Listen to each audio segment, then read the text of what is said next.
오신 여러분들을 예수님의 이름으로 축복합니다. 우리 시간 다시 눈을 감고 우리 주님을 우리 마음 가운데 초청하며 잠시 기도하시며 나가시겠습니다. 주님 하나님 아버지, 다시 한번 주님 앞에 온전히 올려드립니다. 예수의 표로 덮어주시고 우리 찬양하는 입술 가운데 주님 온전히 기쁘게 받아주십시오. 오늘 예배를 통해서 주님 찬양의 고백을 통해서 주님의 일하심과 주님의 선하심이 하나님 우리 마음과 삶 가운데 실제로 다가오길 예수님의 이름으로 기도드립니다.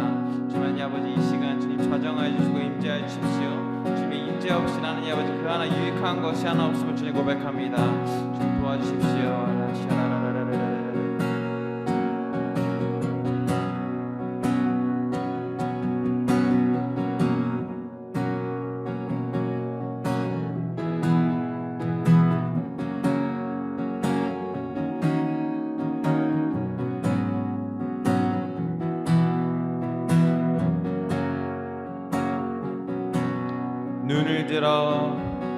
눈을 들어 주를 보라. 주의 영광을 보라. 눈을 들어 주를 보라. 주의 영광을 보라. 주는 빛 거룩과 진리 능력에 주의 영광 나타나셨네. 선포하라 선하신 주의 인자는 영원함이라. 선포하라 선하신 주의 인자는 영원함이라. 아멘.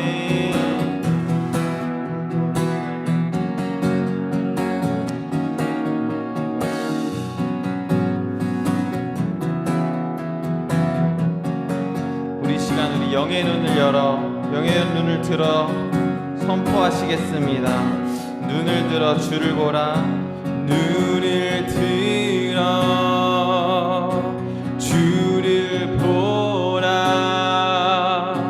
주의 영광을 보라. 눈을 들어 주를 보라.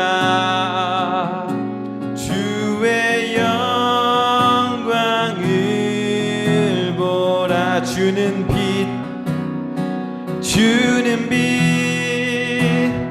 거룩과 진리 능력에 주의 영광 나타나셨네.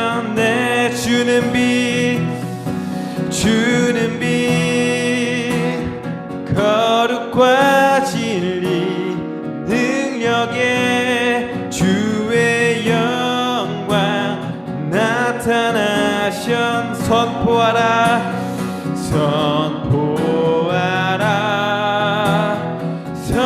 선하신 주의 인자는 영원함이라. 선포하라 선하신 주의 인자는 영원함. 아멘. 주는 빛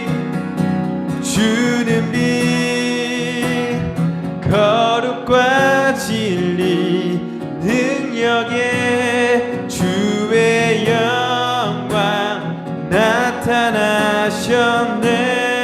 주는 빛 거룩과 진리 능력에 주의 영광 나타나셨네. 선포하라 선포하라 선하신 주 주의 인자는 영원함이라 선포하라 선하신 주 주의 인자는 영원함이 선포하라 선포하라 선하신 주 주의 인자는 영원함이라 선포하라 선하신 주 주의 인자는 마지막으로 이렇게 선포하시겠습니다. 선포하라 선하신 주 주의 인자는 영원함이라 선포하라 선하신 주 주의 인자는 영원함이라.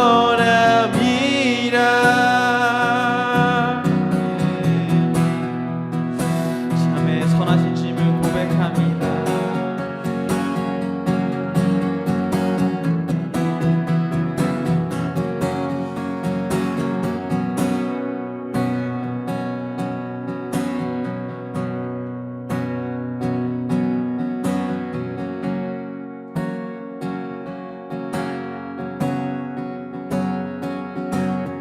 박수 치시면서 찬양하시겠습니다.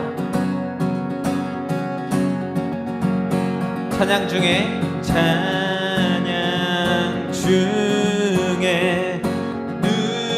눈을 들어 주를 보내. 아멘. 소망 중에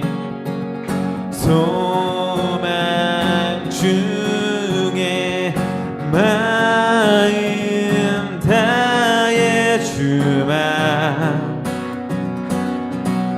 나 바라네. 아멘. 주님을 볼 때 나에게 힘 주시네. 주님 안에 모든 두려움 사라져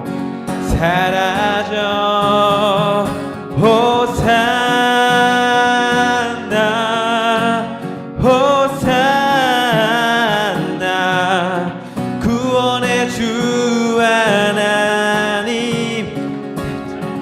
드실 주님 호산나 호산나 내 안에 임하셔서 주님의 뜻 이루소서.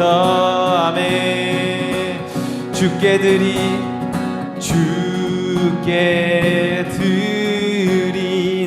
마음 다한 기도 들으소서. 주의 나라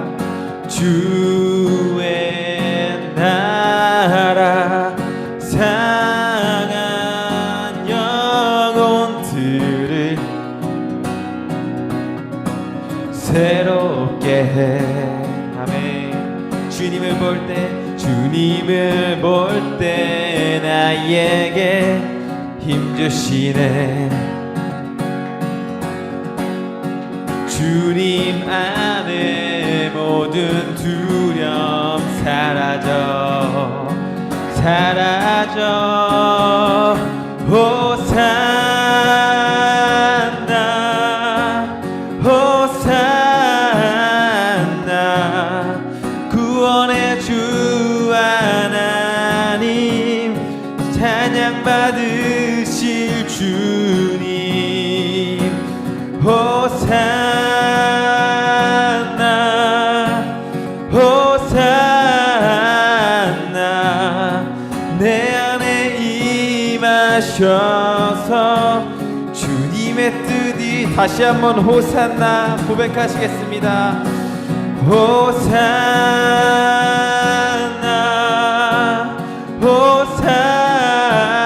호산나 구원의 주 하나님 찬양 받으실 주님 호산나 호산나 내 안에 임하셔서 주님의 뜻 이루소서. 아멘. 아멘.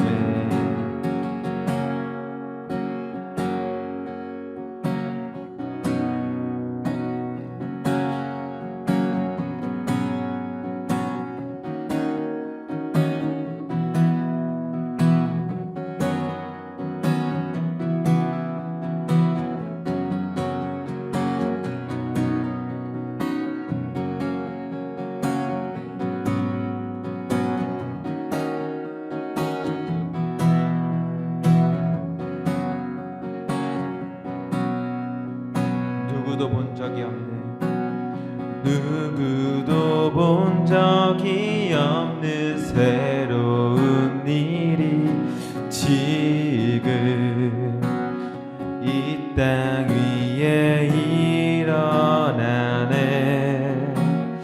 누구도 들은 적 없는 놀라운 일이 지금 일어나네.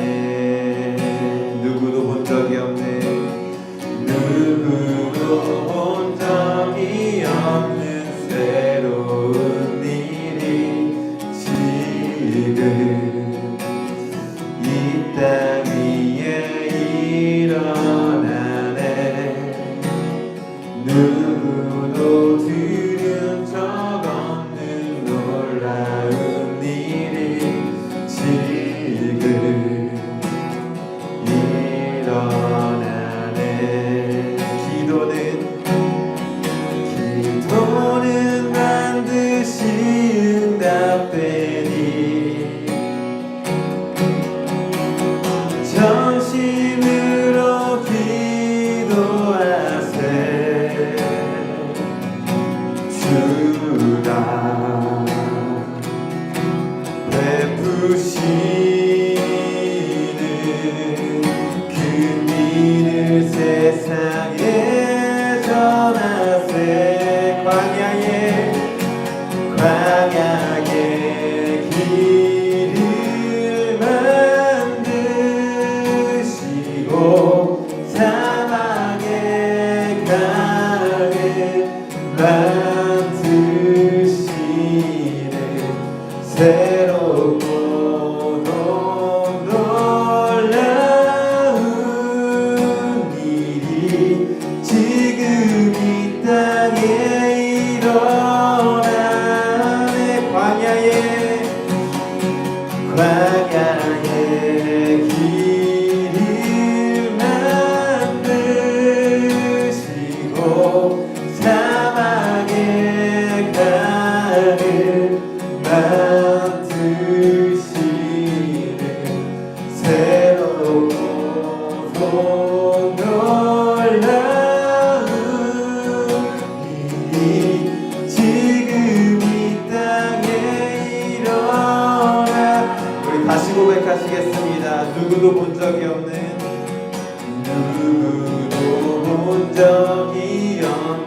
새로운 일이 지금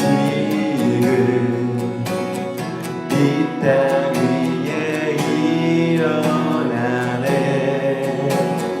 누구도 들은 적 없는 놀라운 일이 지금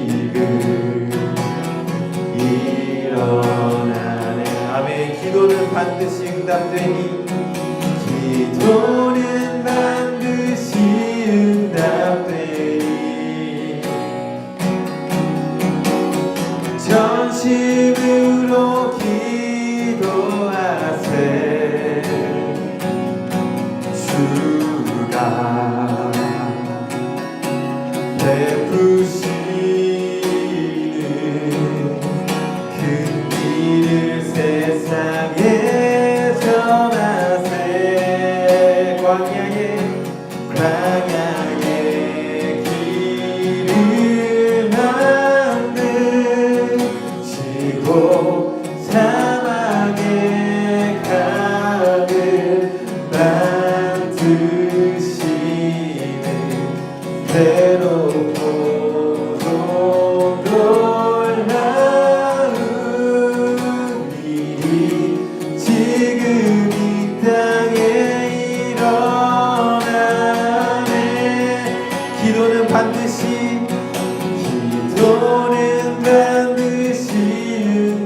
응답되니 아멘 전심으로 기도하세 주가 베푸시는 그 일을 세상에 전하세 광야의 길을 만드시고 사막의 강을 만드시는 새롭고 놀라운 일이 지금 이 땅에 일어나네 광야의 길을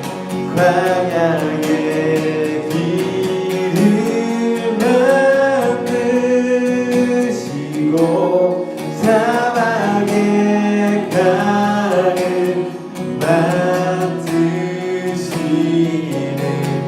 새롭고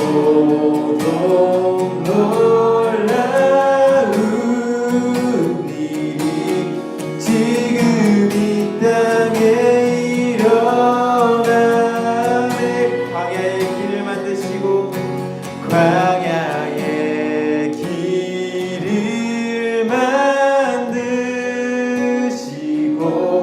사막의 강을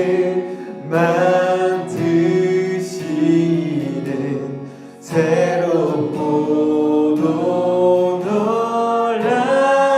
놀라운 일이 지금 이 땅에 일어나네 바로 이 시간 일어나네 바로 이 시간 일어나네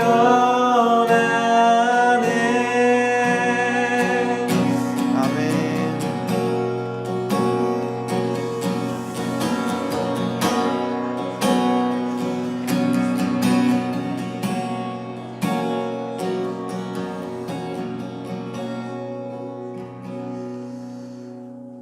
사랑이 많으신 하나님 아버지 오늘 금요일에 우리 한 사람 한 사람 이곳으로 초청해 주시고 예배드릴 수 있게 하시니 너무 감사합니다.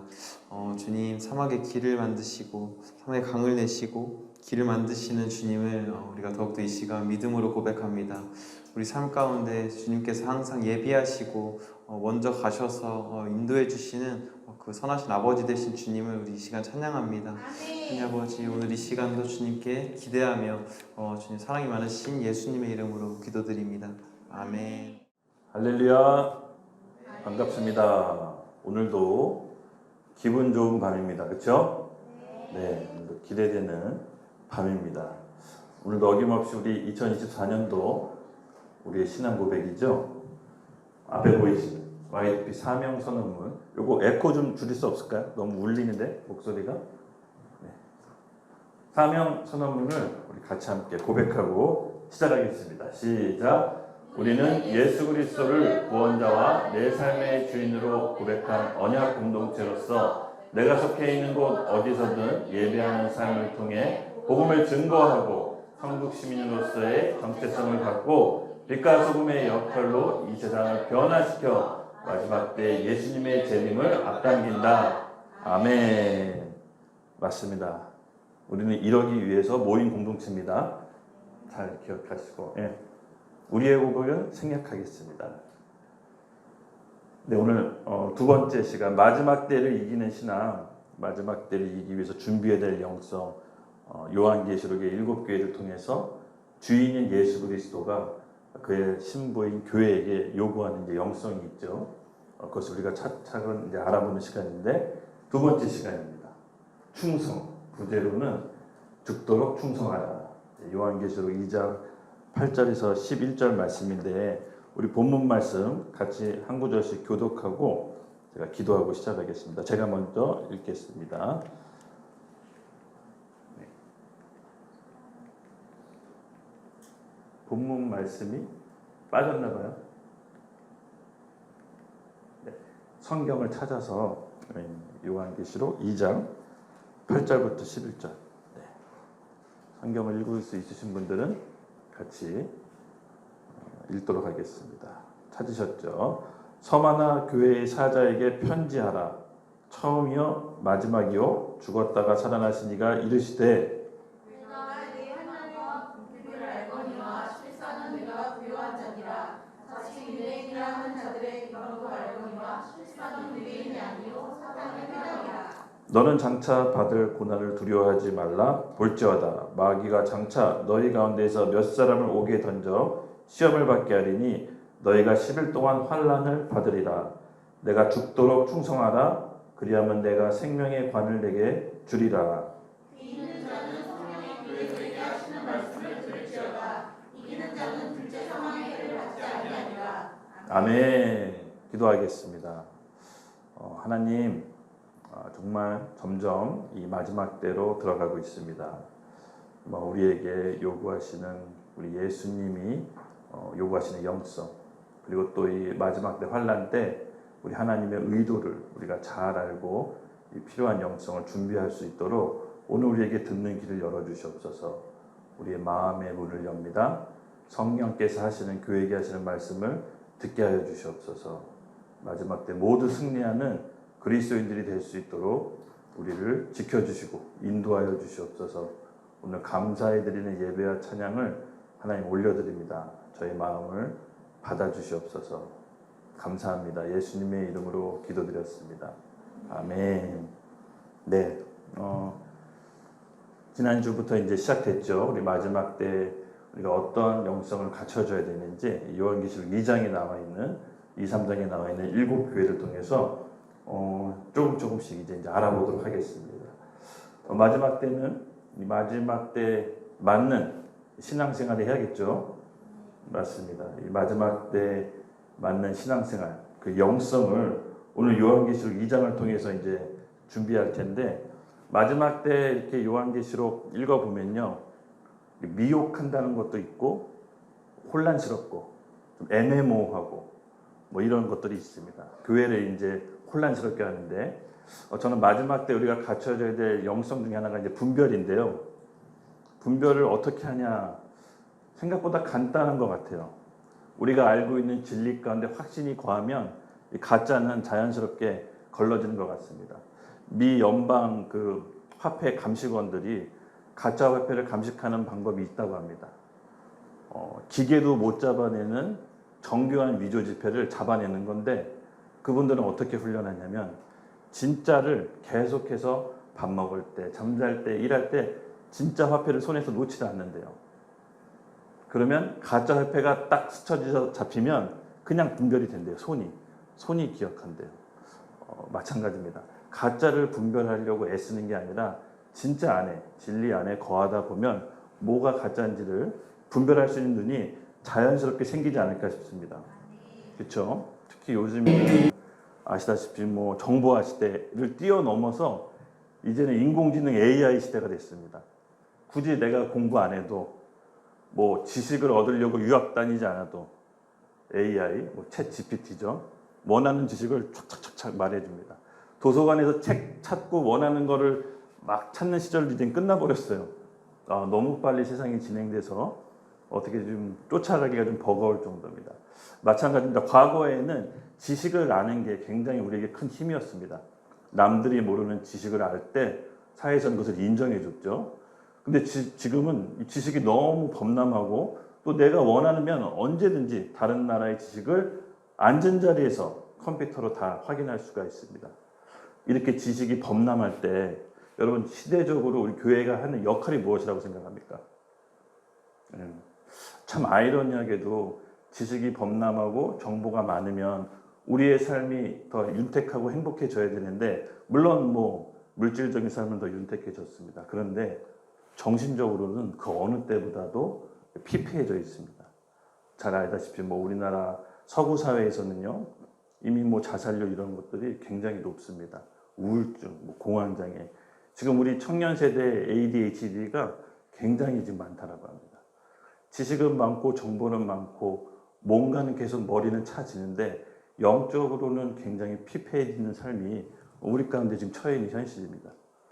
이 가운데 우리가 교회를 하는 게 어떤 의미인지 또 하나님께서 교회를 통해서 요구하시는 게 뭔지를 오늘 우리 요한계시록 7교회를 통해서 잘 알아봐야 될 것 같습니다. 맞습니다. 교회는 길을 제시해 주는 겁니다.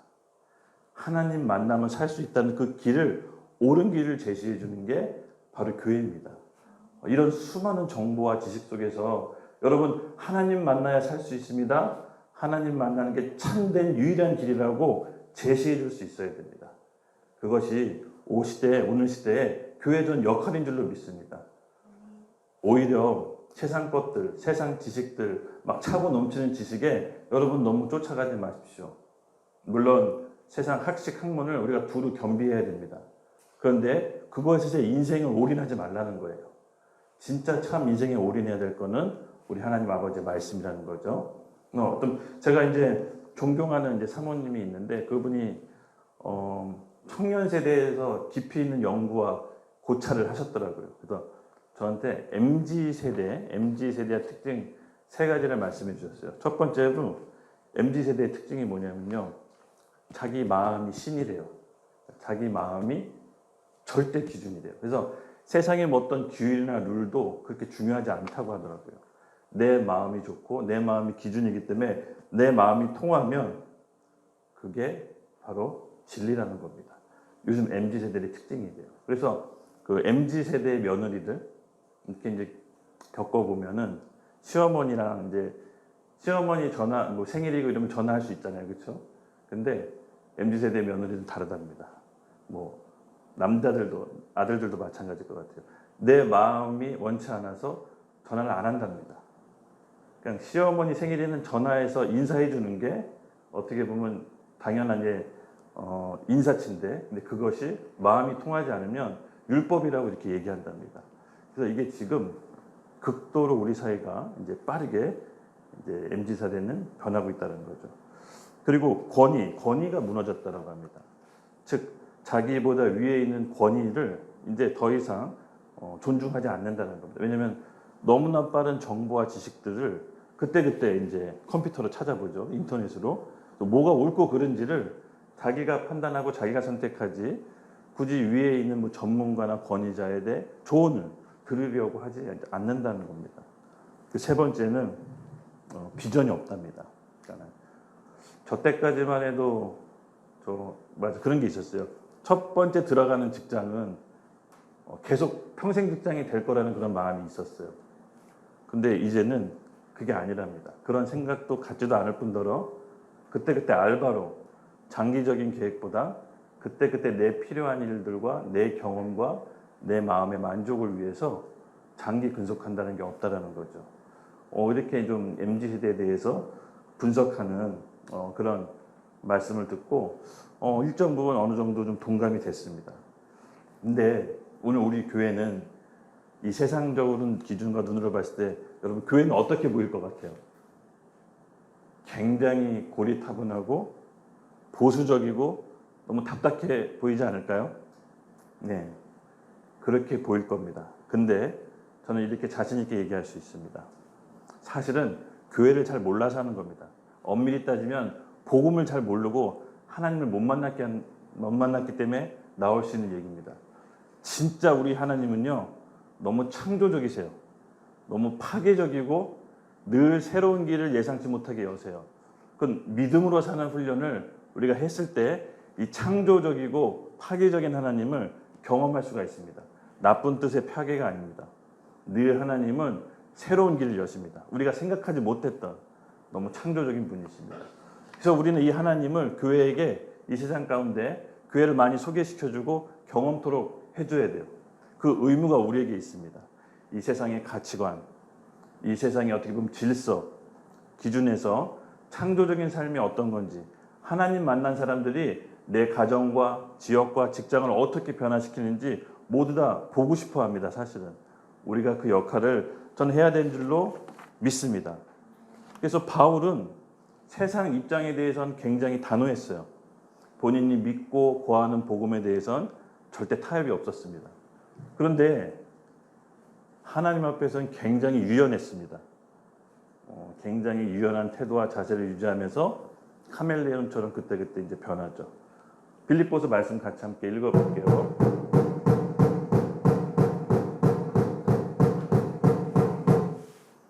네. 오늘따라 방해가 굉장히 심해요. 오늘 중요한 날인가 봐요. 네?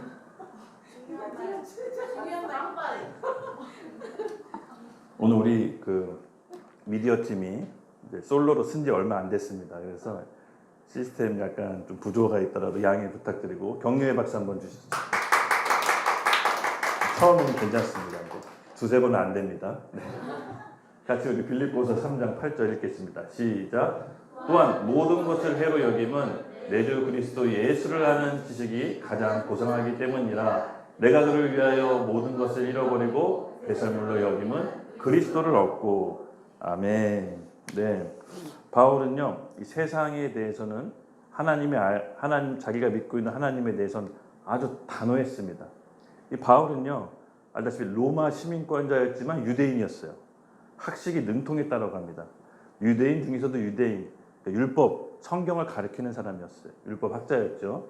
그리고 로마에 대한 헬라 문화와 당시 유행하던 학문을 두루 섭렵하던 사람입니다. 그가 내린 결론이 뭐냐? 세상 지식, 그리스도를 알고 보니, 그리스도를 만나고 보니 배설물과 같더라라고 이제 고백하죠. 그리고 세상에 대해서는 단호합니다. 하나님의 예수 그리스도가 이 세상 유일하게 진리이시고 기준이라는 고백을 합니다. 그런데 이 바울이요, 하나님 앞에서는 굉장히 유연하고 창의적인 태도를 가집니다. 하나님의 의도와 하나님의 요구를 잘 받들었습니다. 고린도전서 말씀을 같이 한번 읽어볼게요. 시작. 유대인들에게 내가 유대인과 같이 된 것은 유대인들을 얻고자 하며 율법 아래에 있는 자들에게는 내가 율법 아래에 있지 아니하나 율법 아래에 있는 자 같이 된 것은 율법 아래에 있는 자들을 얻고자 하며 율법 없는 자에게는 내가 하나님께는 율법 없는 자가 아니요 오히려 그리스도의 율법 아래에 있는 자이나 율법 없는 자와 같이 된 것은 율법 없는 자들을 얻고자 합니다. 약한 자들에게 내가 약한 자와 같이 된 것은 약한 자들을 얻고자 하며 내가 여러 사람에게 여러 모습이 된 것은 아무쪼록 몇 사람이라도 구원하고자 하니 내가 복음을 위하여 모든 것을 행함은 복음에 참여하고자 합니다. 아멘. 네, 바울은 여러분 아시다시피 직업이 있었죠. 네, 텐트 메이커, 이 집 짓는 사람입니다. 그리고 회당이나 두란노선에서 하나님의 말씀을 강론하고 그리스도의 도를 가르치고 하나님 나라에 대한 비밀을 가르쳤다고 합니다. 또 그는 이 교회를 개척했죠. 교회 개척자였습니다. 신약 성경 27권에서 13권을 저술합니다. 예, 어마어마한 사람이죠. 교회도 개척하고 말씀도 가르치고 또 본인 직업이 있는 텐트 메이커였습니다. 이렇게 그 이유가 있습니다. 바울은 왜 이렇게 했을까요? 본인의 고백 말씀처럼 나옵니다. 자가 유대인한테는 유대인한테 맞춰주고요. 율법이 없는 자에게는 율법이 없는 사람처럼 맞춰주고 약한 자에게는 약하게 되고 강한 자에게는 강하게 되고 그 이유가 있습니다. 카멜레온처럼 그때그때 본인을 변화시킵니다. 왜 그렇죠? 다만 몇 사람이라도 구원하고자 합니다. 본인의 목표가 있었습니다. 하나님의 의도가 있었죠. 의도를 잘 알았습니다. 마찬가지입니다. 우리는 요즘 시대에 예수님을 만나고 하나님을 경험했다는 것은 바울처럼 우리가 창의적인 사람이 될 수 있다는 겁니다. 교회는 고리타분하고 보수적이고 어떤 규율과 규칙에 갇혀 있는 것이 아니라 하나님을 만난 바울이 창의적으로 인생을 살았듯이 우리도 그렇게 될 수가 있다는 겁니다. 지금 우리 교회도 그런 제자가 일어나고 있습니다. 여기 뭐 혜진 자매 보이시잖아요. 이제 낮에는 영어 강사죠. 근데 또 저녁에는 여기서 예배를 인도합니다. 또 얼마 전에 연극 배우로 도전했습니다. 그의 마음이 어떨까요? 다만 한 사람이라도 구원하고자 그때 옷을 갈아 입는 것이 아니겠습니까? 아멘. 네, 아멘. 아멘. 예, 바울의 영성이 우리 YDP 교회 제자들이 이제 일어나고 있는 겁니다. 맞습니다. 오늘 우리에게 요구하시는 영성과 하나님이 원하는 교회는 바로 이런 사람들, 이런 창의적인 카멜레온 같은 사람들이 일어나는 것입니다. 그러므로 자기 삶을 자기가 여러분 제한하지 마세요. 세상이 요구하는 집, 결혼, 때 되면 결혼해야지, 때 되면 가정 꾸려야지, 집 사야지, 물론 그런 게 나쁘다는 건 아닙니다. 물론 그렇게 해야겠죠. 근데 그거에 너무 매몰돼서 인생을 너무 거기에 함몰시키지 말라는 겁니다. 하나님을 만나 우리는 그렇지 않더라도 창의적이고 재밌고 역동적으로 우리 인생을 살아갈 수가 있는 겁니다. 그렇지 않겠습니까? 네. 어저께 이제 리턴 연극 모임이 있었는데요. 리턴이란 뜻이 돌아오다, 한 사람이 하나님을 만나 돌아오는 뜻도 있지만 반품이란 뜻도 있습니다. 반품. 세상의 기준에 미치지 못해 한 청년이 이 세상으로부터 반품당했지만 하나님이 그 반품당한 인생을 받으셔서 창의적으로 만드셔서 벌어지는 인생 스토리를 감동적으로 극화하려고 합니다. 마찬가지입니다. 우리는 이 세상이 원하는 기준에 매몰되는 사람이 아닙니다. 하나님을 만나면 창의적으로 전혀 생각지 못한 방법으로 인생이 바뀌는 겁니다. 비록 세상은 우리를 반품했지만 하나님은 받으셔서 전혀 생각지도 못한 찬란한 인생으로 바꾸는 게 복음 받은 자의 삶입니다. 그러므로 심심할 틈이 없는 겁니다, 여러분. 아셨죠? 하나님을 만난 사람은 심심할 틈이 없습니다. 하나님의 파도에 서핑을 올라타서 어디로 갈지 늘 다리와 허리의 중심을 갖고 파도 안에 서핑 위에 지켜 서 있는 것입니다. 서핑은 예수 그리스도의 반석입니다. 예수님께서 우리 인생을 그렇게 자유자재로 이끌어 가실 것입니다. 여러분 의기소침하지 마시고 창의적인 생각과 꿈을 꾸십시오. 하나님께서 우리를 오늘 이 교회에 또 이 시대에 함께 공동체를 꾸려가는 이유가 있습니다. 하나님의 의도가 있다는 거예요. 그리고 그 하나님의 의도에는 우리를 향한 요구가 또 있습니다. 그래서 우리가 오늘 이 충성이란 영성을 여러분 들었을 때 충성 너무 부담스러운 거 아니야? 죽기까지 또 충성해야 돼? 이게 아닙니다. 이 충성은 하나님께서 우리를 더 큰 생명의 면류관을 주시고자 하는 의도가 있다는 것을 오늘 말씀 가운데 깨우쳐 주시기를 예수님의 이름으로 축복합니다. 네, 먼저 말씀을 우리 같이 없죠? 네, 읽겠습니다. 여러분들이 같이 성경 말씀을 찾아보셔서 있으면 같이 함께 읽도록 하겠습니다. 8절입니다. 시작. 서바나 교회의 사자에게 편지하라. 처음이며 마지막이요 죽었다가 살아나신 이가 이르시되 아멘. 서머나 교회 1세기부터 초대교회 1세기부터 4세기까지 고난받던 초대교회를 말합니다. 서머나를 헬라어로 보면 번역하면 모략이라는 뜻입니다. 모략. 여러분 모략이 뭔지 아세요? 모략하면 기억나는 거. 맞아요. 동방 박사가 예수님 메시아가 태어난 걸 알고 들고 갔던 예물 중에 황금, 향유, 모략. 대충 굉장히 귀하다는 거는 감이 오시죠? 네, 모략은 정말로 귀한 물품입니다. 이 어떻게 보면 우리 병 치료하는 약으로도 쓰고 또 죽음과 부활을 상징합니다. 시체에게도 바르잖아요, 그렇죠? 죽었다 부활하는 고난을 통과한 신부의 영성을 상징하는 게 또 모략입니다. 근데 이 서머나 교회 서머나가 이런 모략이란 뜻이래요. 그래서 초대교회에 우리 이런 모략과 같은 영성이 예수님께서 이제 요구하시는 겁니다. 오늘 우리에게 부활하신 예수님의 메시지는 이 박해의 시대, 이 고난의 시대에 교회들이 어떻게 실제적으로 그 고난을 통과해야 되는지 오늘 보여주는 겁니다. 서머나 교회를 통해서 9절 같이 읽겠습니다. 시작. 내가 내 환난과 궁핍을 알거니와 실상은 내가 부요한 자니라. 자칭 유대인이라 하는 자들이 비방도 알거니와 실생은 유대인이 아니요 사단의 회당이라. 아멘. 예수님께서 이 서머나 교회 환난과 궁핍을 아시고 지켜보고 계셨습니다. 이 서머나 교회는 마지막 때 이 환난과 궁핍은 어떤 거죠, 여러분? 모자란 거예요. 그러니까 좀 어떻게 보면 좀 생활이 어렵고 어려운 와중에서도 살림살이 중에서도 끝끝내 믿음을 지킨 거예요. 이 궁핍하면 아직 감이 잘 안 오실 텐데 이 물질의 풍요에 길들여진 사람이 생활 수준 낮춰서 산다는 게 여러분 보통 힘든 게 아닙니다. 특히 이제 우리 선교사님들 선교지에 가서 이 선교사님들 얘기 들어보면은 가장 힘든 게 뭐냐면 현지 문화 적응도 있지만 이 한국에서 받던 혜택을 이렇게 누리다가 가서 밑바닥 삶을 살려고 하니까 너무 힘들다는 거예요. 편의점, 인터넷, 무슨 서류 발급. 한국에서는 다 자연스러웠던 것들이, 편했던 것들이 거기서는 뭐 엄청 어려운 거죠. 서류 발급 하나라도 몇 날 며칠이 걸리고 뭐 교통편도 한국처럼 좋지 않고. 근데 그런 와중에서도 그런 생활 수준 낮은 게 힘들어서 선교사가 포기되는 경우가 굉장히 많아요. 그러니까 이 궁핍한다는 거는 굉장히 어려운 겁니다. 특히 물질적인 문명의 혜택을 받고 사는 사람들이 궁핍에 빠지면요, 신앙을 다 버린다라는 거예요. 그래서 환난과 궁핍이 같은 레벨에 지금 들어가 있는 거예요.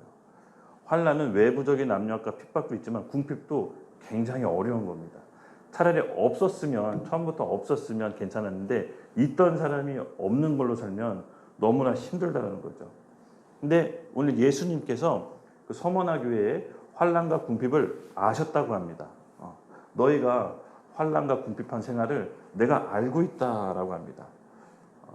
여러분, 고난을 통해서 하나님의 우리 고난과 아픔을 알고 계시다. 이게 얼마나 큰 위로와 위안이 되는지 모릅니다. 저도 시간이 지나고 나서 어려운 상황 가운데 생각해 보니까 그때 하나님이 나와 함께 계셨지라는 생각이 들면 큰 위안이 되고 위로가 됩니다. 근데 만약에 하나님에 대한 인식이 없으면 그 고난과 그런 핍박이 자기 모든 상처와 쓴뿌리가 돼요. 내 고난을 통해 하나님이 나와 함께 계셨고 하나님이 그 순간 지켜보고 계셨다라고 하면 하나님의 섭리와 계획이 있다라는 겁니다. 있는 거예요. 너무 쉽게 판단하지 마세요. 하나님이 그렇게 허락하신 것은 그 이후의 삶에 섭리가 있다라는 겁니다. 바로 이 주님께서 서머나 교회에게 그렇게 얘기하는 거예요. 너희가 받은 고난과 궁핍을 내가 알고 있다. 내가 기억하고 있다. 실상은 너희가 생활은 어렵지만 너희는 영적으로 부요한 자다라고 칭찬해 주시는 거예요. 영적으로 큰 자다. 그러면 어려움을 겪어야 내 안에 있는 진짜 믿음이 뭔지 나오지 않겠어요? 이렇게 평온하게 교회 생활할 때는 우리가 다 믿음이 비등비등해 보입니다. 사실은. 근데 이 믿음에 내 안에 있는 믿음, 내 안에 있는 주인이 누군지 밝히 드러날 때가 있습니다. 그때는 마지막 때고 환난과 궁핍했을 때 진짜 내 안에 주인이 예수님이 주인이었다는 것이 그때 드러나게 됩니다. 말씀을 같이 한번 읽을게요. 마태복음 3장 12절 읽어주십시오. 시작. 손에 키를 들고 자기의 타정과정을 정하게 하사 알고는 모아 국간을 드리고 숙정에는 꺼지지 않는 불에 태우시리라.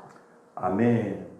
마지막 때 우리 예수님께서 알곡과 쭉정이를 가르치는데 손에 키를 잡고 친다고 합니다. 저도 예전에 어릴 적에 어머니가 이 키를 이렇게 치는 걸 본 적이 있어요. 그래서 오줌 싸면 키 쓰고 바가지 들고 옆집에서 이렇게 소금 타러 다녔던 기억이 납니다. 근데 이 키를 이렇게 치면요, 알곡, 속이 꽉 찬 곡식은 안으로 들어오고요, 속이 빈 껍데기는 바람에 이렇게 후후 날아갑니다.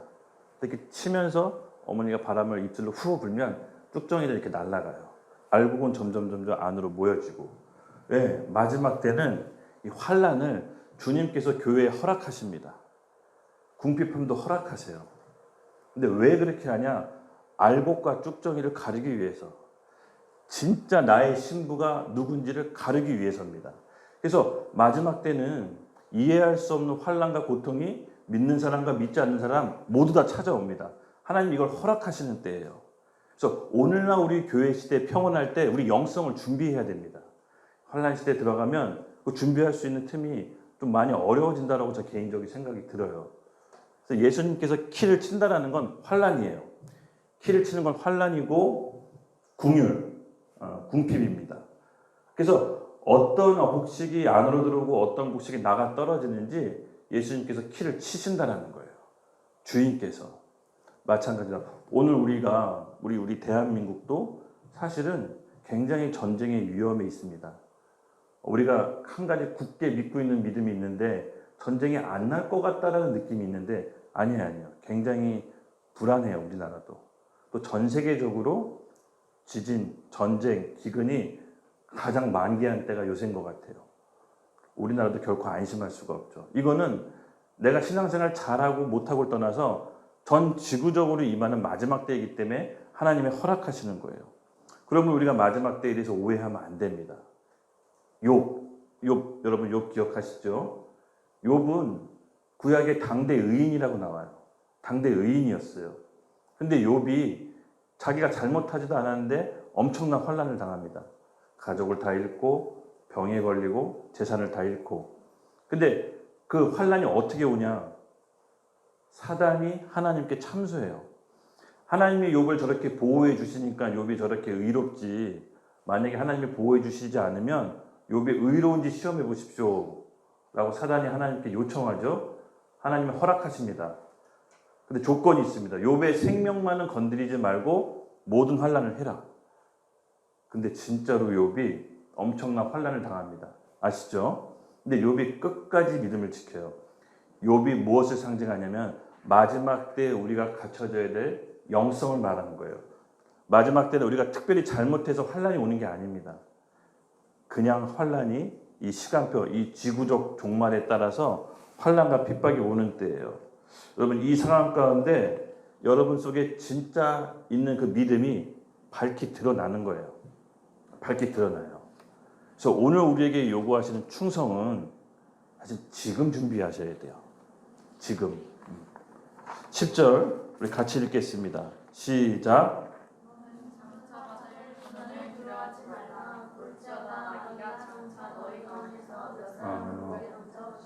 다시 읽을게요. 성경을 찾아서 우리가 다시 한번 읽어보겠습니다. 네, 함께 읽겠습니다. 시작. 너는 장차 받을 고난을 두려워하지 말라. 볼지어다 마귀가 장차 너희 가운데서 몇 사람을 오게 던져 시험을 받게 하나니 너희가 10일 동안 환난을 받으리라. 내가 죽도록 충성하라. 그리하면 내가 생명의 면류관을 내게 주리라. 아멘. 9절에 이 서문화 교회가 환난과 궁유를 통과하죠. 통과합니다. 근데 예수님께서 잘했다, 수고했다, 좀 쉬어라가 아니라 한 번 더 환난을 허락합니다. 참 이해할 수 없죠. 왜 서문화 교회한테는 이렇게 빡세게 하는 걸까? 아까도 얘기했습니다. 하나님의 의도가 있습니다. 여기서 주인의 의도가 있다는 겁니다. 환난과 궁핍을 통과한 서문화 교회에게 쉼이 아닌 고난이 있다라고 얘기하고 예수님이 약속하십니다. 두려워하지 말라라고 미리 얘기합니다. 즉, 그 고난은 예수님이 허락하신 고난이니까 두려워하지 말라라고 합니다. 예. 그리고 마귀가 장차 너희 가운데 몇 사람을 옥에 던져 시험을 받게 하는데 그 시험이 10일 동안 환난을 받으리라라고 나옵니다. 예수님이 이미 그 훗날을 알고 계세요. 서문화 교회가 고난과 궁유를 통과했는데 궁핍을 또 예수님께서 한 번 더 고난을 이제 허용하시는데 이거는 마귀가 준 시험이에요. 열흘 동안. 그러면 성경에서 7일은 완전수를 뜻합니다. 완전. 근데 10은 충만한 수. 충만한 수를 뜻합니다. 그래서 10가지 시험을 받는다는 것은 뭔가 하나님이 충만하기까지 기다리신다는 거예요. 마귀가 그렇게 시험하도록 허락하시고 기다린다는 거예요. 그래서 미리 알려준 거예요. 두려워하지 말라라고. 그 시험은 내가 허락한 거라고. 여러분 여기에 어떤 하나님의 의도가 있겠습니까? 제가 이 부분에서 좀 한참 기도했어요. 아니 궁인과 환난, 이 마지막 때 고난과 환난은 일반적인 고난이 아닐 텐데 왜 이걸 통과한 서만화 교회에게 잠깐의 쉴 틈도 없이 바로 마귀의 시험을 또 겪게 하실까? 그 이유가 뭘까? 깊이 고민해서 이 부분에서 좀 멈춰 섰는데 성경에 이런 말이 있더라고요. 그 끝부분에 제가 이제 10절에 보니까 마지막에 그리하면 내가 생명의 관을 너에게 주리라. 생명의 관. 10일 동안 시험을 통과했더니 생명의 관. 제가 이 얘기를 딱 듣고 얼핏 드는 생각이 성경에 여러 관이 있는데 의의 면류관, 뭐 생명의 면류관, 관에 따라 상급이 다른가? 이런 생각이 얼핏 들었어요. 그래서 찾아봤죠. 하나님께서 서머나 교회에게 주시고자 하는 그 면류관이 뭔가는 차원이 다르다. 그래서 열흘 동안 참으라고 미리 알려주신 거는 가장 좋은 거 주시겠다라고 하는 예수님의 의지였던 것 같아요. 그러니까 서머나 교회는 할 수 있다라는 거를 예수님께서 보여주신 것 같아요. 그래서 관을 좀 찾아봤어요. 성경에 나오는 관, 생명의 면류관, 우리 계시록 2장 10절에 보면은 생명의 면류관이 나옵니다. 그러니까 시험을 끝까지 통과해서 끝까지 채워서 싸워 이긴 자. 보니까는요, 이 생명의 면류관을 받는 사람들은 왕과 제사장으로 예수님 오른편에서 천국을 다스리는 자들입니다. 이긴 자들이라고 표현이 나와 있습니다. 그때 보니까 영광의 면류관도 나와요. 베드로전서 5장 4절에. 뭐 관들이 여러 개 있더라고요. 이들은 양무리를 이끈 사람들. 보니까 그냥 제가 추정하건대 목회자신 분들, 목사님들, 뭐 전도사님, 목회자신 분들, 교회를 지키고 양들을 옳은 길로 인도하고 목회하신 분들이 아마 이 영광의 면류관을 받지 않을까 이런 생각이 들었어요. 또 디모데후서 4장 8절에 의의 면류관이 나와요. 의의 면류관. 그러니까 선한 싸움, 믿음의 의로운 싸움, 순교하지 않았지만 순교한다는 마음으로 살았던 사람들, 마지막 때 순생자라고 하거든요. 이런 사람들이 의의 면류관을 받더라고요. 또 썩지 않은 면류관, 고린도전서 9장, 신앙의 경주.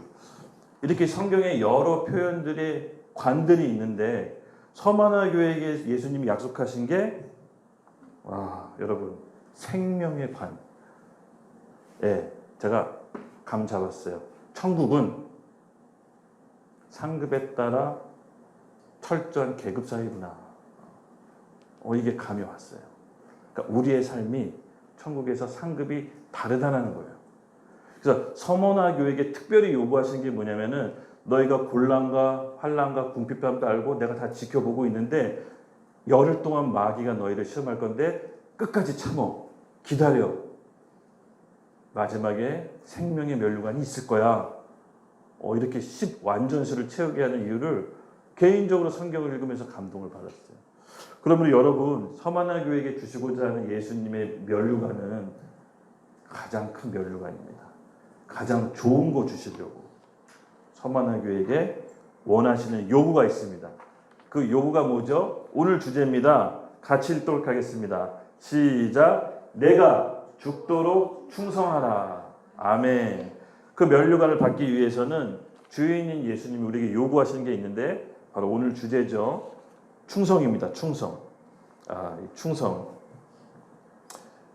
충성은 하루아침에 만들어지는 성품이 아닙니다. 충성은 어떻게 보면 영성입니다. 여러분 영성. 마태복음 25장 1절에서 13절이 있는데 제가 한 구절씩 번갈아 가면서 교독할게요. 제가 먼저 읽겠습니다. 그때 천국은 마치 등을 들고 신랑을 맞으러 나간 열 처녀와 같다 하리니 미련한 자들은 등을 가지되 기름을 가지지 아니하고 신랑이 더디옴으로 다 졸며 잘세. 이에 그 처녀들이 다 일어나 등을 준비할세.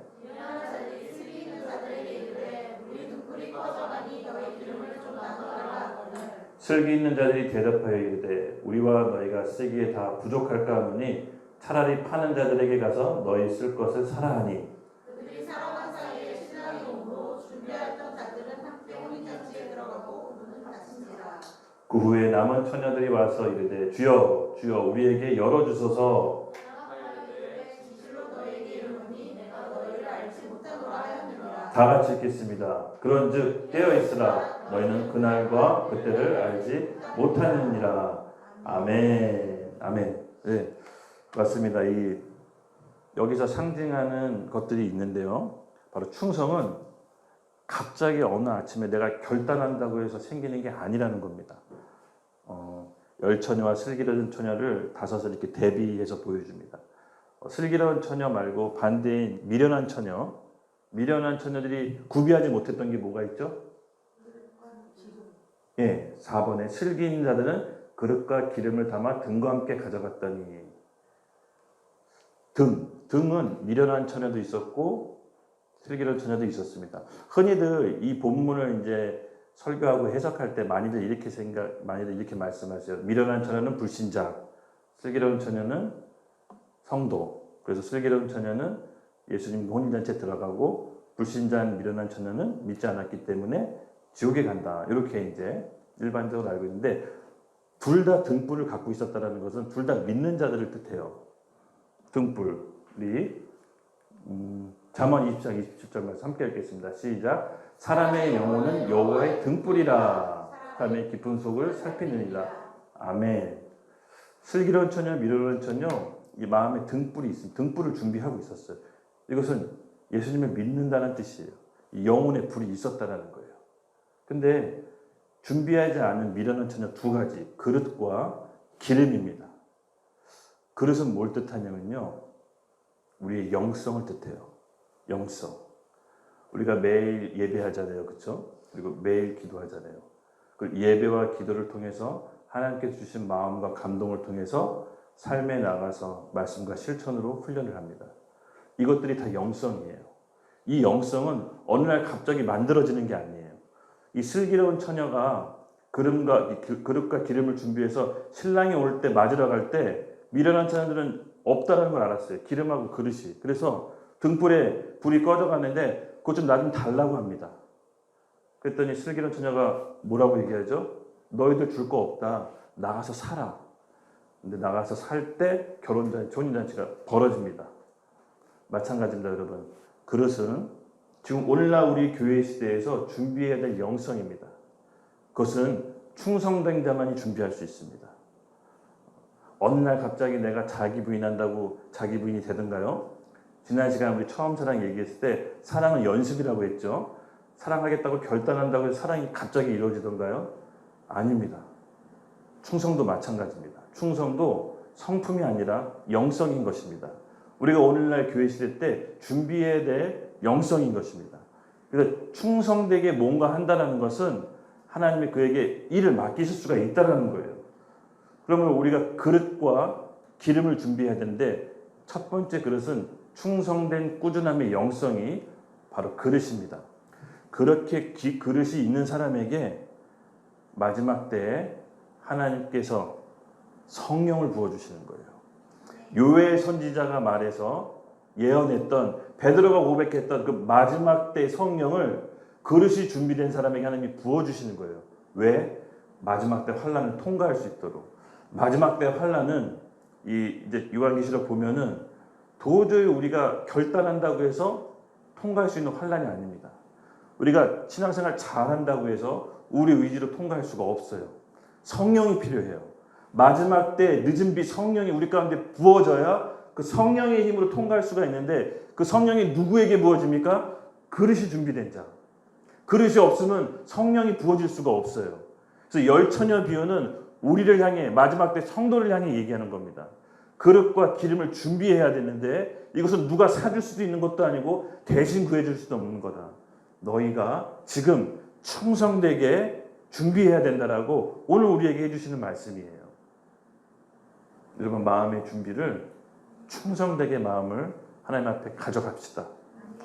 그 자에게 성령께서 늦은 비 성령, 육체에 부어지는 성령, 모든 환란을 통과할 수 있는 성령을 요엘 선지자가 예언하고 바울 사도가 선포했던 그 성령을 오늘 우리에게 받게 될 겁니다. 그 성령이 있어야 통과할 수 있는 거지 인간의 의지로 통과할 수 있는 환란의 수준이 아니라는 거 그렇게 아시면 돼요.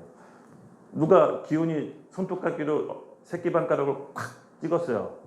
얼마나 아픕니까? 아픕니까? 견딜 수 있나요? 못 견딥니다. 마지막 때 환란은 그거에 천만 배라고 보시면 돼요.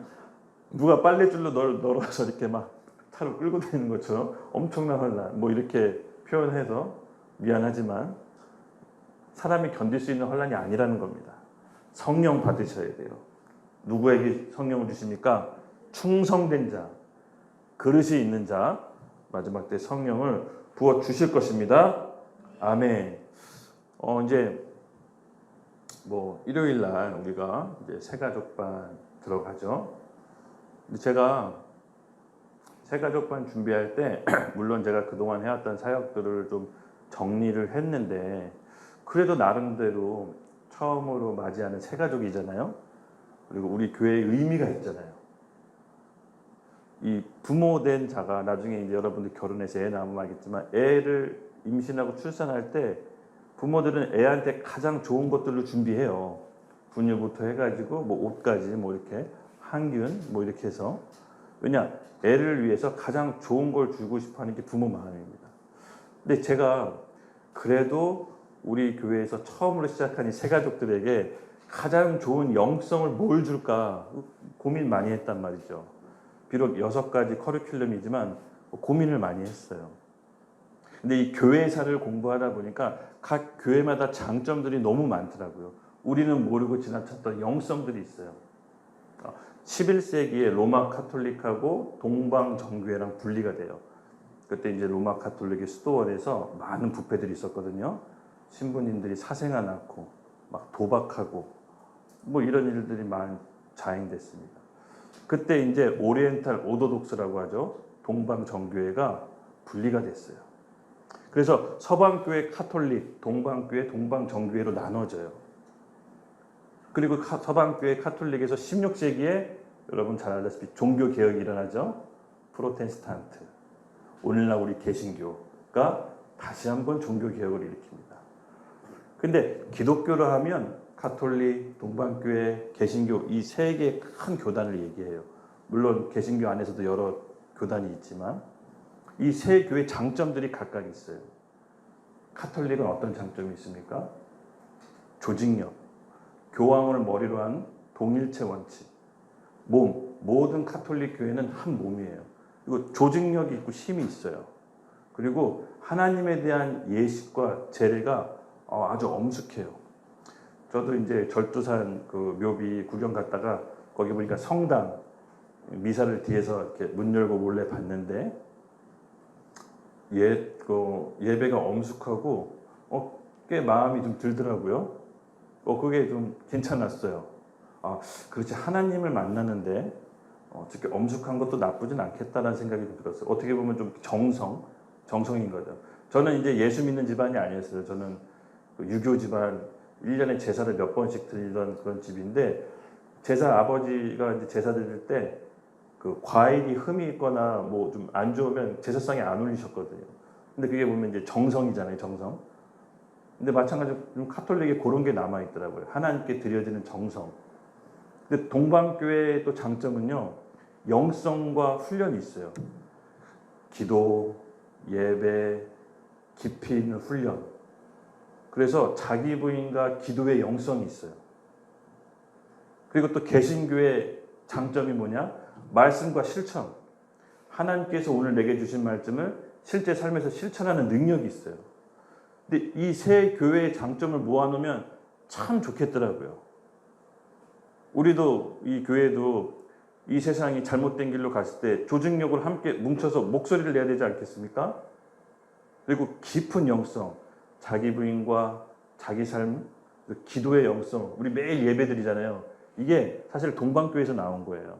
24시간 예배, 이게 동방교회에서 나온 전통이에요.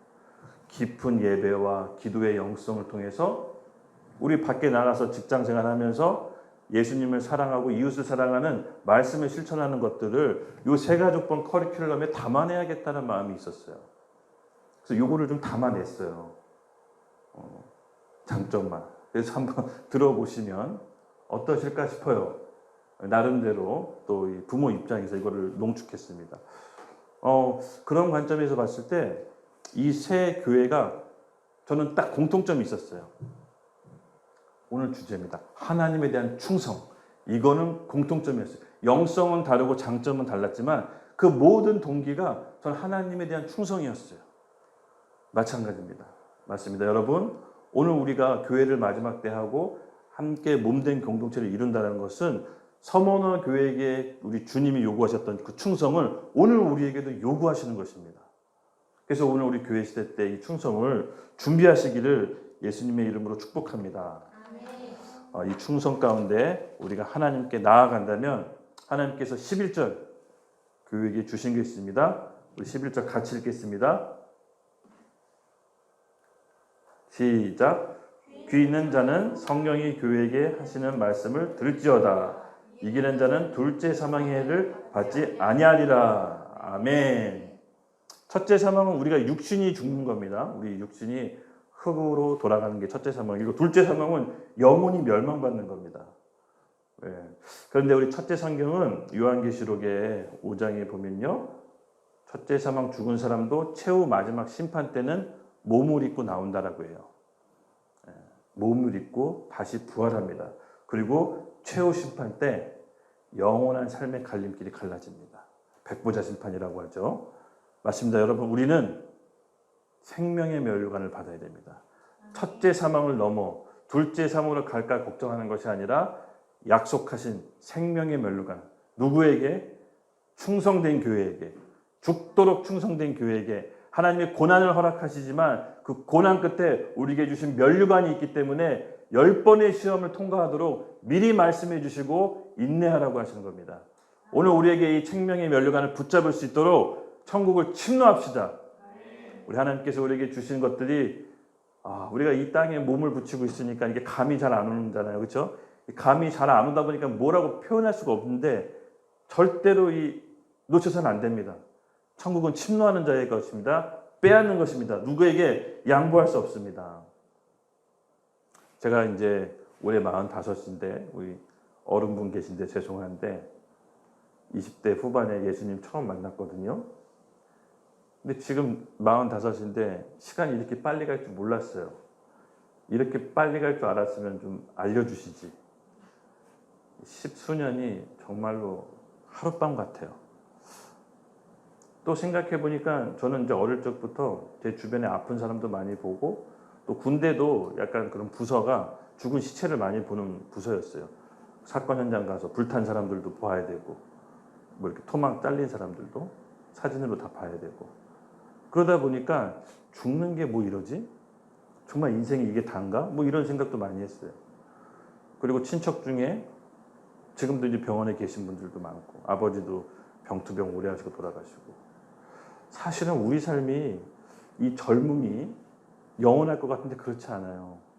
또 중간에 살다 무슨 사고를 당할지 모르고 어떤 병에 걸려서 병원에 입원할지 몰라요. 이 짧은 우리의 이 젊음, 이 생명을 가장 고귀한 곳에 써야 되지 않겠습니까? 먹고 사는 거에 벌벌 떠는 게 아니라 정말 가치 있는 삶에 올인할 수 있도록 여러분을 하나님께 한번 드립시다. 예. 이제는 우리가 충성되게 갑시다. 이미 교회가 정해졌고 마음이 정해졌고 하나님 앞에 살 길이 정해졌다면 그 다음은 충성 아니겠습니까? 우리 같이 일어납시다. 우리 같이 찬양 함께요. 일어나서 기도할게요. 정말 생각보다 인생이 그렇게 긴 것 같지는 않아요. 또 중간에 무슨 일이 있으면 아이고 병원에서 살 수도 있고 이게 생각해보면 아찔해요. 살아있고 멀쩡하고 행복할 때 서로 많이 사랑합시다. 그리고 하나님께서 우리에게 펼쳐진 길을 창의적으로 한번 가봅시다. 한번 올인해 봅시다.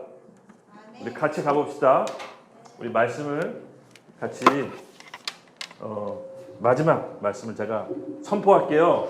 여러분들 꼭 이렇게 되시라고 제가 마지막 말씀을 선포할 테니까 우리 같이 기도하면서 하나님의 오늘 마음껏 쓰게 해달라고 유연한 태도를 가집시다. 말씀 같이 읽겠습니다. 시작. 토기장이가 지는 한 덩이로 하나는 귀하게 쓸 그릇을 하나는 천히 쓸 그릇을 만들 권한이 없느냐라고 우리에게 하나님이 묻습니다. 내가 토기장이고 너희들이 그릇인데 내가 너희를 마음대로 빚을 권한이 없느냐라고 오늘 우리에게 묻습니다. 우리의 대답은 어떻게 하겠습니까? 맞습니다, 주님. 그렇습니다. 마음껏 빚으십시오. 하나님이 쓰시고자 가장 귀한 그릇으로 우리를 내어드립니다. 창의적으로 쓰십시오. 우리 주여 외치고 헌신하며 나갑시다. 하나님 나라에 헌신합시다. 주여!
하나님 빚으시고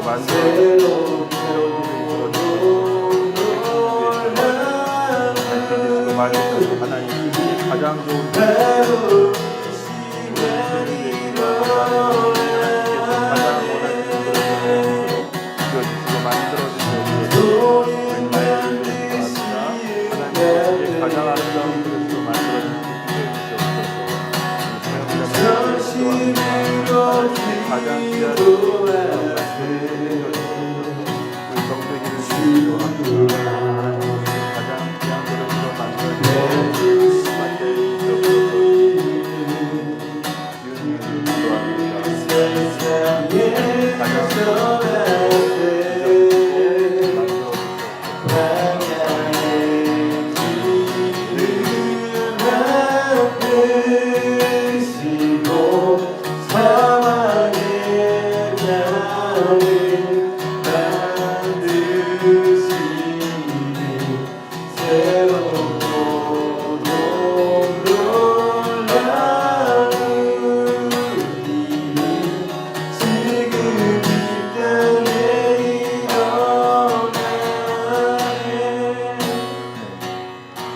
하나님 아버지 감사합니다. 오늘 우리 토기장 앞에 나아간 심령들 가운데 하나님 가장 귀하고 하나님 뜻이 합당한 그릇으로 빚어주시옵소서.